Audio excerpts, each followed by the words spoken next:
Hello everybody and welcome back to the Dovetail box series. In this video, we're going to get the lid glued together. Let's get going.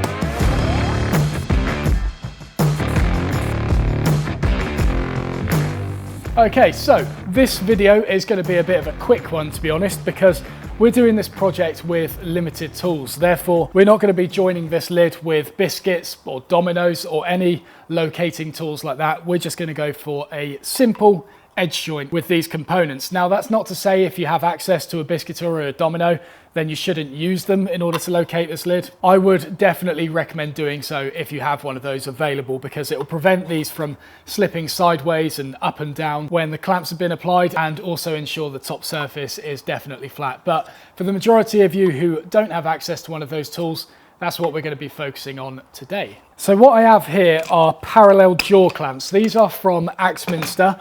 Bessie were the ones that are kind of famous for these parallel jaw clamps, I suppose, but Axminster make a really good affordable set of them. These are the light duty ones.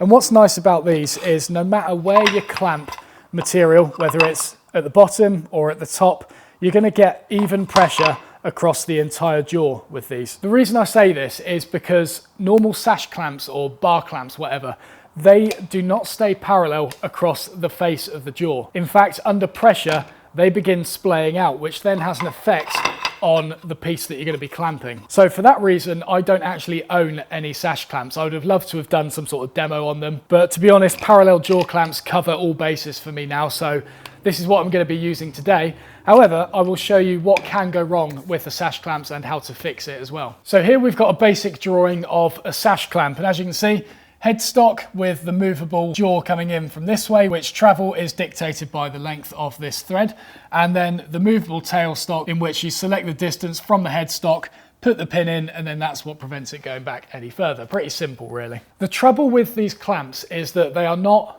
parallel jaw. Now, these clamps are pretty affordable, quite easy to get hold of, but they do have a few issues with them as well.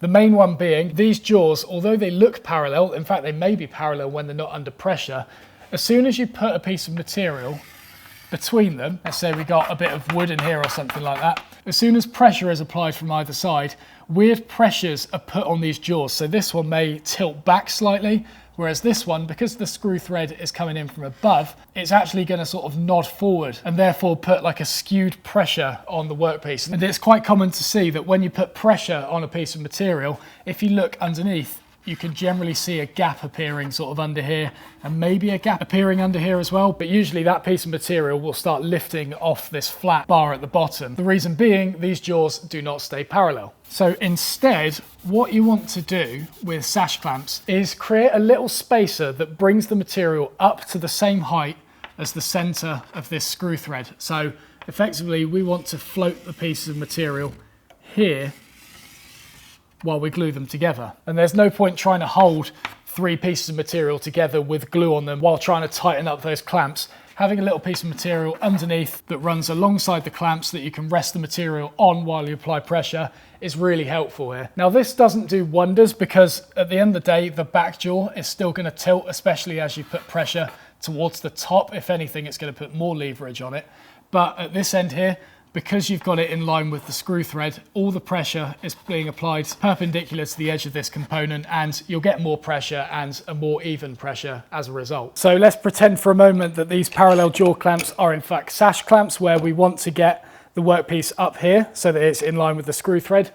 These are what the blocks will look like. Bits of MDF, wood, whatever you have laying around, with a bit of non-stick tape on top. They run in line with the clamps, and then you just simply pop the material on top of those and tighten up the clamps. Get it lined up, push it down onto the piece of MDF, and that keeps everything flush on the bottom and also puts the pressure where you want. And if that still isn't keeping things nice and flat, the other thing you can do is create these clamping cauls, which are put on the top and bottom of the lid, and then you clamp those top to bottom in order to pull the lid flat. But if you do this, just make sure to also tape off these inside faces with parcel tape or this tape again, just to make sure that the glue squeeze out from the lid doesn't stick to this. The main aim of the game here is just to keep it flat, so that when you take it out the clamps, you're not having to plane a big wooden rainbow flat. You want to make sure that there's no curve in this and also no steps in that top face as well. This is exactly why a biscuiter and a domino is so good for this stage. So with all that talking, I haven't actually checked what this lid actually looks like. So I'm going to put it flat on the bars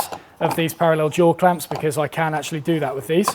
And bear in mind, in the previous video, we created a spring joint in these panels, which means that in reality, all I've got to do is put pressure on this middle clamp in order to close up that small hollow that we planed in each of these gaps, and then the extra material at the ends will close up anyway. So that's another advantage of a spring clamp. You don't need as many clamps, and you've only got to focus on really getting 1 or 2 in place in order to close up that hollow. So let's just give it a little wiggle, make sure everything's nice and flush. In fact, I will take these clamps away just to demonstrate what we should be going for here. So there you go, 1 clamp is all you need in order to create an invisible joint between these 3 components. So for gluing edge joints like this, where they're susceptible to sliding and slipping all over the place, I like to use Type Bond 2 wood glue for this because it's got a strong initial tack, which means that when you apply the glue to the surface and leave it a little bit, it's not as slippery. It tends to hold the components while you get the clamps in place, and it's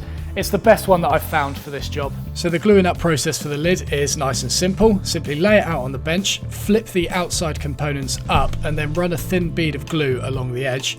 Spread that out with a glue stick or a bit of veneer, that's what I tend to use for this, and just make sure you've got even coverage along those inside edges. You don't need to put glue on both faces with this. Just a small amount of glue like this on one edge will provide enough squeeze out to cover all the area that you need to. Now, we'll just reiterate that these platforms I'm using with the parallel jaw clamps are not necessary to use when using parallel jaw clamps. The only time you really want to be considering using these is if you've got sash clamps where the jaws are likely to bend and therefore get the workpiece perfectly in line with the screw threads of the clamps. But like I say, parallel jaw clamps, you don't need to do this. I'm just doing it for illustration purposes, and also it gives me a little bit of clearance underneath the material just in case I want to get the clamping calls on later, which I will do. So if you've got 3 clamps pushing these components together, you want to ensure that you tighten up the middle one before tightening up the 2 outside clamps. If you do it the other way around and tighten up the outside ones first, then both of those are going to resist the middle clamp closing up that spring joint, and that may leave you with a tiny hairline gap along the center of the edge joint. So tighten the middle one up first, prioritize closing up that spring joint, and then use the outer ones to close any extra gaps if they need to. So after a bit of tinkering, I was still finding a bit of difficulty getting the panel flat, which is perfectly normal with thin components like this. They do have a tendency to bend all over the place, and I found it beneficial to actually invert the 2 outside clamps so that they were pushing from the opposite direction, and this helps cancel out some of the bending caused by all 3 clamps pushing from underneath the panel. In addition to this, I got it very close, but then I decided, you know what, I might as well just use the cauls that I've already made. So I ended up clamping those to the panels from the top and bottom, tightening up the parallel jaw clamps, and then all the gaps were closed, the lid was perfectly flat, and it was very easy to do so. So once you get around to doing this, that is the method I would definitely recommend. Make sure you've got some clamping cauls ready to go so that you can just clamp those on top of the lid and then close the edge joints up using whatever clamps you have available. Parallel jaws, sash clamps, T-bars, doesn't really matter.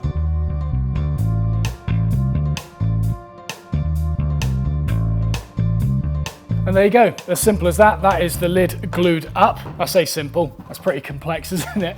Main things to remember here: do a dry fit. Just make sure that it goes together nicely. All the gaps have closed up before you apply glue, because the last thing you want is to realize that there's a huge gap after you've applied glue, because cleaning it off is a bit of a pain. So a dry fit is really crucial here, and also just have some of these clamping cauls ready to go just in case you need them while trying to clamp this panel flat, because it is susceptible to bowing all over the place because of the thin components used. So having some of those pre-cut out and pre-taped off, which I actually forgot to do, make sure to have them all ready to go before applying glue to the first edge.